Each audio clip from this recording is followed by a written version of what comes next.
Ya, bueno, queremos volver a revisar todo lo que ha seguido ocurriendo con la liberación de esta persona a quien se indica como el sicario del barrio Meix, autor de la muerte de este empresario de esta zona, toda la controversia que ha generado su liberación, particularmente por lo que está ocurriendo en el norte de nuestro país, entre varios otros temas. Y para ello nos acompaña justamente el senador por la región de Arica y Parinacota, pero quien también fue ministro del Interior, canciller, José Miguel Insulza. Senador, ¿cómo está? Muy buenos días. Senador, buen día. Muy buenos días, Mauricio. Muy buenos días, Paola. ¿Cómo están? Muy bien. Senador, partamos como exministro del Interior y también como senador hoy día por la región de Arica y Parinacota. Ayer el gobernador de esa zona del país decía que Chile no tiene control de la frontera norte a propósito de la fuga de este sicario de Meix que se confirma ayer por parte de la Fiscalía. Decía Diego Paco que cualquier persona puede pasar de manera ilegal a cualquier hora del día y destaca la necesidad de modernizar los protocolos y la tecnología en el complejo fronterizo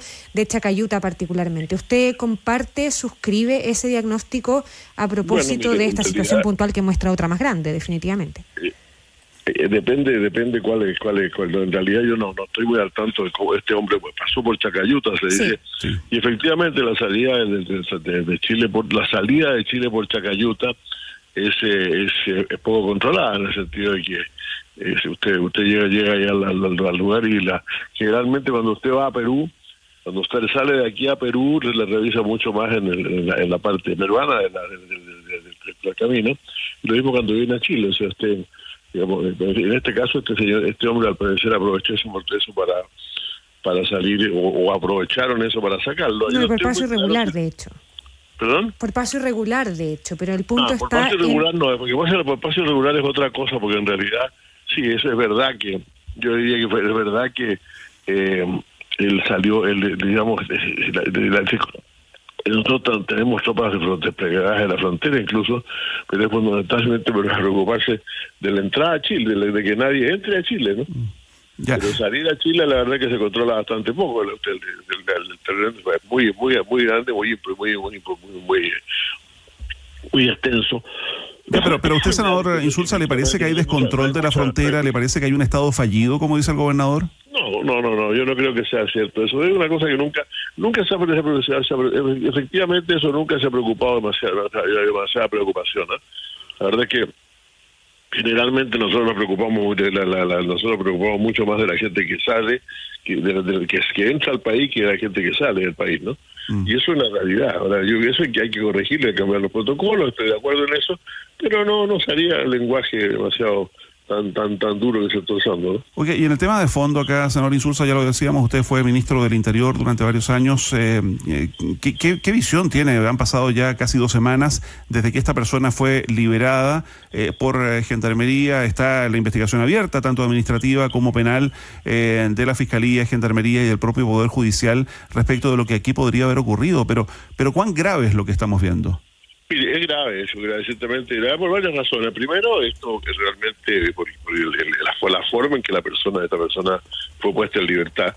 La verdad es que lo que ocurrió ahí es muy increíble, en eso de que por un error de la jueza haya retirado la orden de detención, y mientras reponía la orden de detención, el tipo se ha fugado. Creo que eso realmente es muy difícil de creer, ¿no? Porque la orden de detención simplemente se podía reemplazar por otra, no había para qué retirarla. Entonces la verdad es que eso es muy increíble. Seguía el hecho que había tenido varias identidades ya. Una persona que no llevaba demasiado tiempo en Chile se llamaba de una manera. Primero se equivocaron el nombre completo, y luego también tuvieron que cambiarle, nuevamente decir que se llamaba así, pero que tenía nombres de dos nombres distintos, digamos. Entonces yo creo que eso es una vergüenza, o sea, realmente eso sí que está descontrolado por completo. La gente sin identidad y con identidades falsas en este país, es realmente, sobre todo extranjeros que han entrado ilegalmente, eso sí que es una vergüenza, ciertamente. Y la verdad es que es difícil, y por último, y además también es una vergüenza porque es difícil de creer. Es difícil de creer que una persona que está presa por homicidio le hayan puesto en libertad por un error. Eso es. ¿Y cuál es su tesis, si eso es difícil de creer, lo del error? Es difícil de creer, yo la verdad es que no entiendo muy bien si la cosa ocurrió primero que nada porque había una orden, él estaba en virtud de una orden de detención que fue anulada por un rato. Por un rato anularon la orden de detención, la jueza anuló la orden de detención. Ya, eso, pero además el tipo estaba en la cárcel. Entonces, ¿cómo se enteró alguien que iba a salir en ese rato? La verdad es que es bien raro, ¿no? Yo creo que realmente eso debe ser mucho más explicado todavía. Senador, claro, efectivamente hay muchas respuestas todavía veremos, hay harta pregunta abierta, hay harta explicación que dar, pero por la razón que sea, y es el diagnóstico que hacen las autoridades también, aquí lo que haya pasado es terrible, digamos, o sea, la tesis que sobreviva es terrible, desde el error hasta la corrupción y desde el error hasta la posible permeabilidad de las instituciones del Estado al crimen organizado. Porque finalmente aquí, por lo que haya pasado, lo que se muestra es una señal de debilidad del Estado frente a ese crimen. Una persona que logra salir después de horas de la cárcel por lo que haya pasado, insisto, entre medio con su orden de libertad, que logra salir del país, que había burlado el sistema biométrico, que había entregado en Chile una identidad falsa. O sea, finalmente eso es lo que revela este caso, ¿no? La debilidad del Estado frente a este tipo de crimen, al crimen organizado. Absolutamente, no, yo estoy absolutamente de acuerdo. Y además estamos hablando de una persona que no es, por así decirlo, puede tener una cierta experiencia criminal desde temprano en su vida, pero era bastante joven. Y cómo manejar de manera tan simple los procedimientos para escapar de una cárcel en la cual está por homicidio, la verdad es que realmente sí, es completamente incomprensible, ¿no? Ahora, senador Insulza, dada la gravedad en la que todos coinciden, digamos, todo el mundo coincide en que esto es muy grave, si esto es tan grave, ¿alguien debiera hacerse responsable de todo lo ocurrido? ¿Alguien debiera poner su cargo a disposición a esta altura? No, mire, yo la verdad es que tendría que ver de qué se trata, cuál es el... Si primero que nada que hay que saber exactamente quién es responsable. O es la jueza la responsable, o la jueza ha tenido algunos problemas a este respecto, ¿ya? Entonces eso tendría que ver el Poder Judicial. La otra posibilidad que sea Gendarmería, y yo creo que efectivamente la manera en que se maneja Gendarmería, estas cosas deja mucho que desear, ¿no?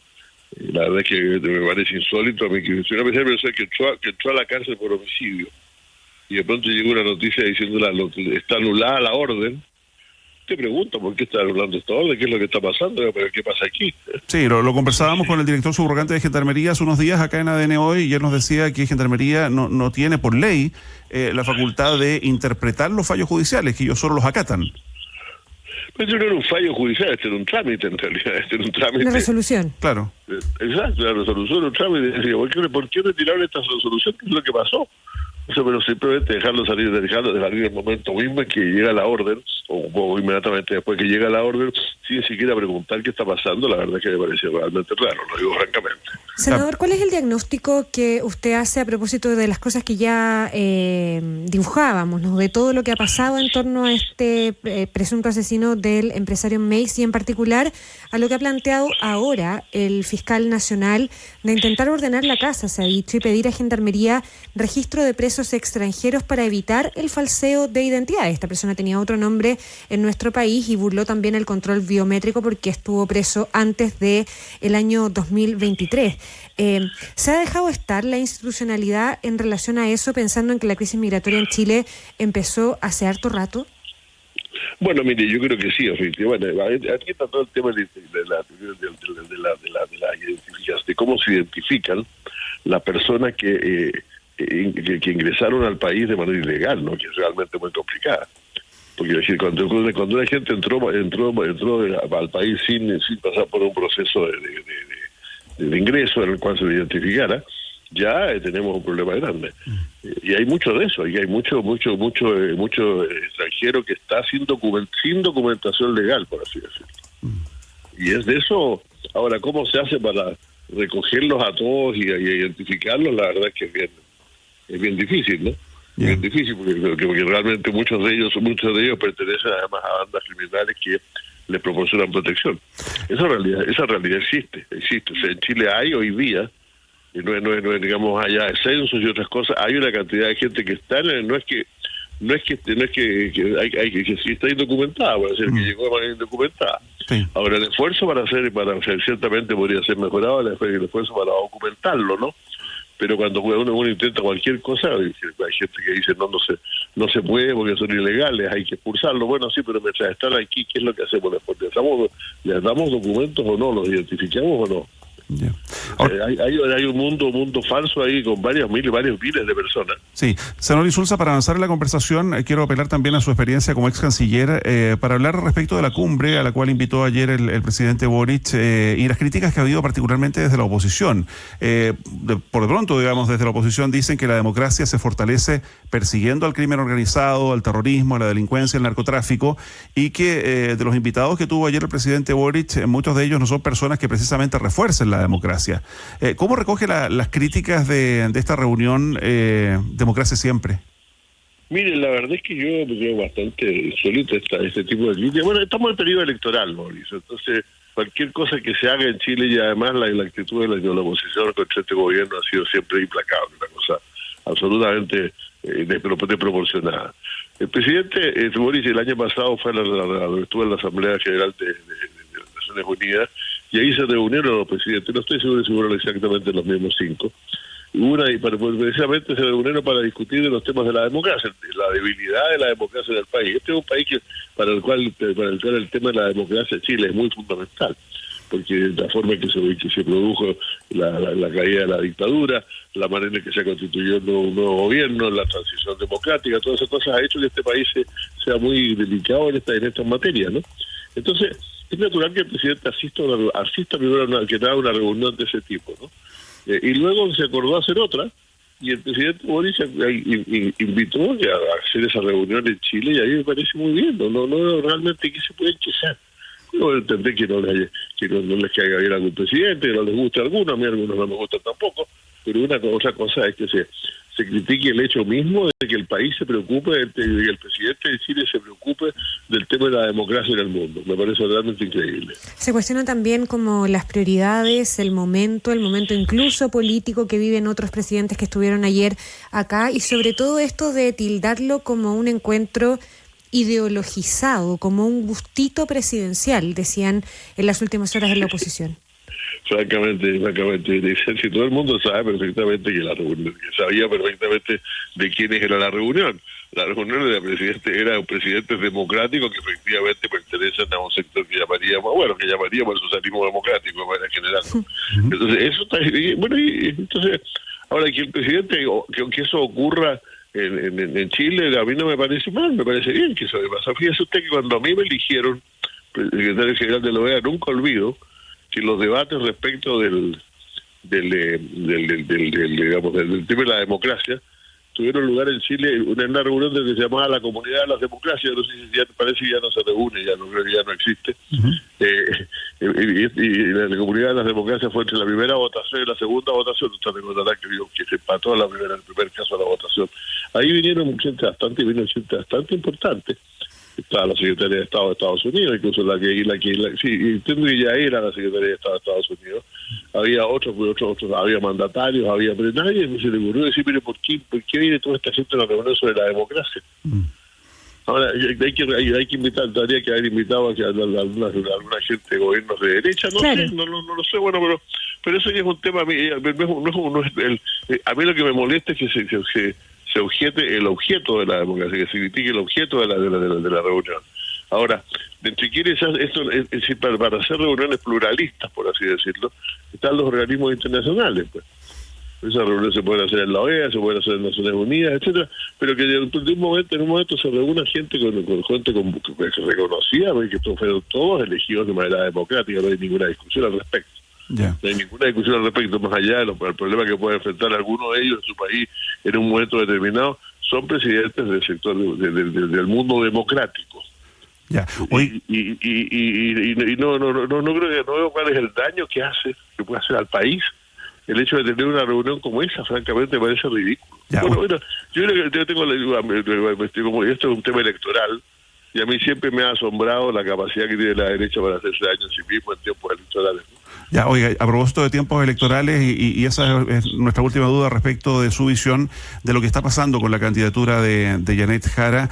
Tras las primarias, hay quienes consideran que se ha demorado en conformar equipos, digamos, queda menos de un mes para la inscripción no solo de la candidatura presidencial, sino que también de la inscripción de los candidatos al Parlamento. ¿Qué pasa con la lista parlamentaria? ¿Va a haber finalmente, a su juicio, una lista única del oficialismo? Mire, no es primera vez que se demora una lista parlamentaria. Generalmente las negociaciones, las conversaciones llegan hasta el último día, o casi hasta el último día, ¿no? Porque ciertamente, mire, todo el mundo quiere, cada partido, con razón, quiere más representaciones. Son varios partidos que están negociando.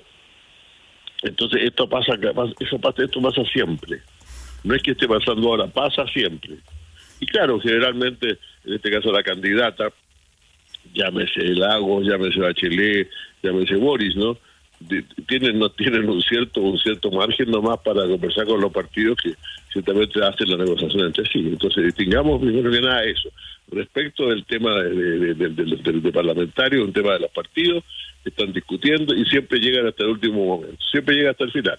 Y yo recuerdo incluso alguna vez cuando yo era ministro del Interior, que los partidos llegaron con sus negociaciones, haciendo sus negociaciones hasta el registro, hasta la oficina del servicio electoral, y las terminaron dentro del servicio electoral la noche que se cerrara el plazo. Así que eso no tiene ninguna cosa extraña, y pasa con la derecha, y pasa con la derecha, y pasa con la fuerza actualmente de gobierno. ¿Va a ir a la reelección? Mire, vamos a ver, por eso yo no he sido nominado por mi partido, estamos en discusiones, todavía mientras no voy a decir nada, mientras no sé. ¿Pero usted quiere? Se decide Cleveland. Mire, la verdad es que sí, no, a veces, porque en realidad son demasiados años ya en la política y hay que verlo, ¿no? Pero yo sí estoy disponible, ¿no? Nunca he dejado de estar disponible. ¿Siempre por Arica, Parinacota o por alguna otra región? Yo supongo que será por Arica y Parinacota. A esta altura cambiar de región sería un poco raro ya. Senador, ¿es usted de los...? No le voy a decir que no ha surgido alguna idea al respecto, pero ciertamente yo supongo que será por mi región, sí. Ya, usted es de los dirigentes del oficialismo, particularmente del socialismo democrático, que están inquietos por la falta de nombres y de conformación del comando de Janet Jara, más allá de que el comando han dicho que tienen que esperar precisamente el tema parlamentario, y lo otro está inquieto en relación a lo programático, particularmente como han planteado miembros del PS como Óscar Landerreche, al programa económico que pueda elaborar Janet Jara. Mire, la verdad es que yo creo que hay una cosa que es real, y yo quiero decirla con mucha franqueza, ¿no? Nosotros tuvimos una primaria. Ningún partido fue obligado a ir a la primaria. Nadie se le dijo, por favor, un partido que nosotros no vamos a participar en esta primaria. Los que participaron, entre otros, tienen que cumplir sus compromisos, porque ya basta de gente que no cumple sus compromisos, ¿no? Y por lo tanto yo creo que todos los partidos tienen que estar a disposición, eso es lo primero. En segundo lugar, yo entiendo que haya gente del partido que dice que al margen de lo que hizo su partido, él no va a estar en esta elección, lo cual, digamos, no me parece demasiado aceptable, pero no refleja, demasiado criticable, pero no refleja la opinión de su partido. Los partidos están cumpliendo su obligación. Que se han demorado, claro, porque usted comprenderá que cuando la verdad es que el nombramiento de la candidata fue en una primaria hace una semana. Hay que empezar por ver formas en que se hacen programas y otras cosas al mismo tiempo que se está haciendo la discusión sobre... ¿No es una demora que le preocupe a usted en lo particular? No, a mí no me preocupa ni me angustia, francamente. No creo que sea el principal problema. No, yo creo que esas cosas ocurren naturalmente. Hay preocupación, por cierto, a mí me gustaría conocer el programa, sobre todo el plano económico, como usted lo dice. Yo estoy en la Comisión de Hacienda del Senado, entonces naturalmente es obvio que me va a interesar. Pero no estoy preocupado por la demora, porque esas demoras siempre ocurren igual, yo repito, siempre ocurren igual. No son instantáneas, no es al día siguiente que se hagan las cosas. Entonces, yo digo, ¿por qué la oposición no se preocupa de sí misma? Es lo que yo no entiendo todavía. Tiene 3 candidatos, ¿no? Los 3 candidatos tienen bastante tranquilidad, bastante que discutir. Y la verdad es que realmente si la oposición no es capaz de ponerse de acuerdo, van a llegar, puede tener una situación rara en que no tiene que tienen un solo candidato en segunda vuelta y no tienen ninguna, no han conversado absolutamente nada entre ellos, ¿no? Yeah. Entonces esta cosa que la prensa, por la que yo mucho respeto por la prensa, la oposición, solo se preocupa de lo que pasa en el oficialismo y no habla nunca de sí misma, me parece un poco penoso, francamente. Muy bien, pues senador Insulza, muchísimas gracias una vez más por estos minutos en Radio ADN. Paula, encantado de saludarlo. Igualmente, senador, muchas gracias.